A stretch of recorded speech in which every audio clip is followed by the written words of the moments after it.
Yes, so my name is Matilda Palm. I'm the Senior Advisor for Environment, Climate and Resilience at Viago Forestry Head Office in Stockholm. And I will present the carbon project checklist that we have developed in the expert desk function in collaboration with Sida, and that you also will have access to. So the carbon project checklist aims to provide guidance in assessing carbon project proposal and covers areas such as project structure and aim, environmental and socioeconomic concerns, and also linkages to Sida's overall carbon strategy. And for this version that we will share with you, it's designed to fit program officers or anyone who is in a position to assess a project proposal, or maybe anyone who's just curious and want to learn more about the carbon market and carbon projects. It helps to identify when and how the program officer can provide support for the project and in which form this could be. And it will help you to analyze the maturity of the carbon components in a project proposal. And the questions will guide you through the proposal and make sure that all these questions are answered. And hopefully, when you have finished the checklist, you will also have a clear picture or clear image of what the project will result in. So when a project proposal lands on your table and you identify that there is a carbon component, so what are the next steps you would take? So first of all, it's not always straightforward and clear where the carbon component comes in, since it can either be like the main goal of the proposal and directly outlined, or it can be an additional or a secondary goal of a project. So in these examples I put up here, these examples are where the carbon component is the main goal of the project description, and this usually means that the proposal follow a specific structure, methodology, as well as uses carbon-related terminology. If the carbon component is an additional goal to the proposal, it can be part either of the initial proposal, or it can be added as a component at a later stage of the project process. So carbon markets is very often might not be used as the main reason for the project, but it can be like an additional component for financial support. And in that case, there are a larger variation of the structure and maybe also the maturity of the carbon component.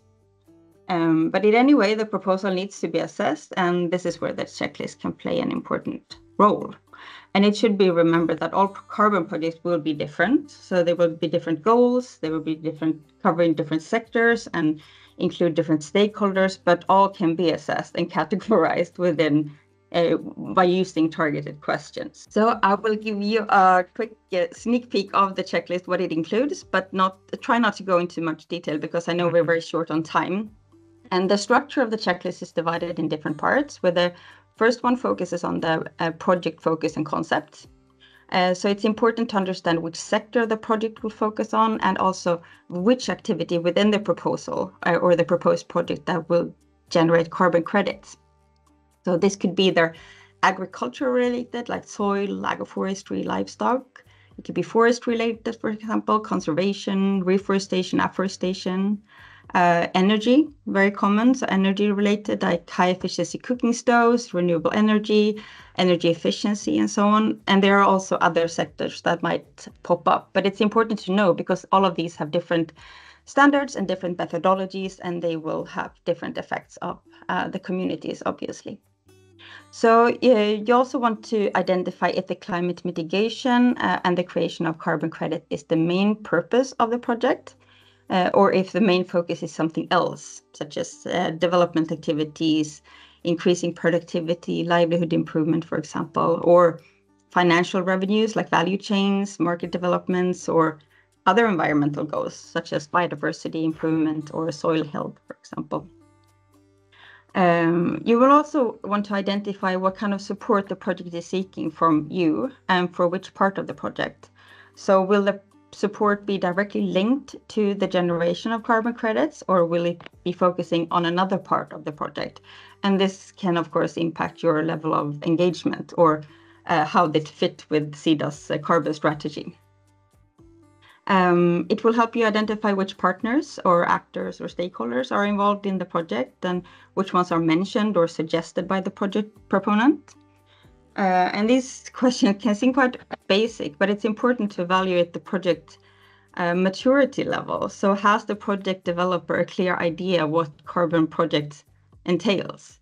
So here you will look at if there has been a feasibility assessment, for example, of the proposed carbon component, and see if they are mentioning basic principles within the climate mitigation projects.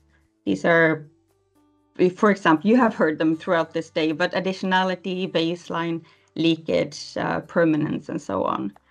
And by evaluating the project's maturity level, you will also see which phase the project is currently in. So is it in an initial phase where you're developing the idea or involving partners or investigating the climate mitigation scope? Or is it more of a technical phase where you do the eligibility study, the additionality study, the baseline study, or developing the project design documents, for example? Or it could even be further along. Yeah, thank you. So the second part is the project context. Here we look at the geographical and environmental context. So what are the local conditions, the environmental, socioeconomic, political? Are they clearly described and understood? Are there any national, relevant national or regional regulations other than climate or carbon related? And are they well described and understood? And this could include land classification, for example, land tenure, other land use requirements. And also looking at what are the other environmental conditions that might be impacted by the project. So we're looking at land use change, forest cover change, water availability, for example. And then we have, of course, the national regulation and framework related to the carbon market and carbon trading. So first we need to see if there are, within this country or within this region, if there are national rules regarding this. And if there are not, that could be a risk in itself. And are these national regulations well described and understood? We also need to see what the relationship is to the national plans and commitments, such as national inventories and reporting to the Climate Convention. And if there are rules, does the project developer meet the requirements?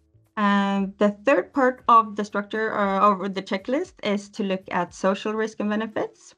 And here we look for inclusion and participation. So have the rights of minorities and indigenous people and local communities been addressed in agreements or in legal framework? You look for reference to free, prior, and informed consent.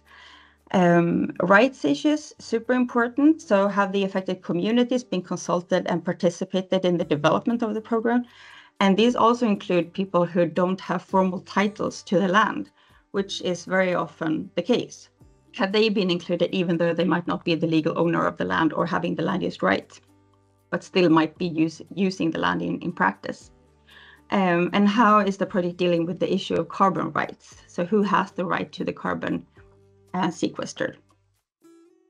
It's also very important to see how the communication is set up with the stakeholders. So are contracts and communication available in local languages, for example? Are the landowners or the land users adequately informed of the long-term commitment required for the process, for the project? And what are the options for the landowner or land user? Are there possibilities to leave or to opt out of the project at any time, or are there requirements in the contracts, for example? You also want to look for the benefit sharing mechanisms, how that's designed, if it's planned for an in-kind payment or direct payment, or if there's some other agreement. And you will have to make sure that it doesn't favor the elites, for example, or at the cost of other less resourceful people. And this can usually be the case when it's a land use project. So people owning a lot of land will also get a lot of the payments. So the part 4 is looking at the environmental impact, the risks and benefits. So does the project contribute to synergies or trade-offs with other environmental goals? I think Flora just discussed this. So climate mitigation actions shall ideally not lead to a decrease or degradation of other environmental goals. So an easy example can be a reforestation of an area to sequester carbon with a clear mitigation activity, but this project will lead to other environmental impacts. You will have an impact on water availability, on biodiversity, for example. And the way you design a project can either enhance positive results where you find synergies, or it can result in negative results where you have trade-offs and resulting in a negative spiral. And these effects don't usually stop at the project borders. So you can have a regional impact or even a global impact. And this means that the project activities have an impact elsewhere. So this is what we mean by leakage, positive or negative leakage. So is there, for example, within the project, a limitation on how the land can be used? Will these needs be taken somewhere else and have an impact on the land outside of the project? And very important, of course, how will the project monitor and evaluate these results, so the environmental impacts beyond carbon mitigation?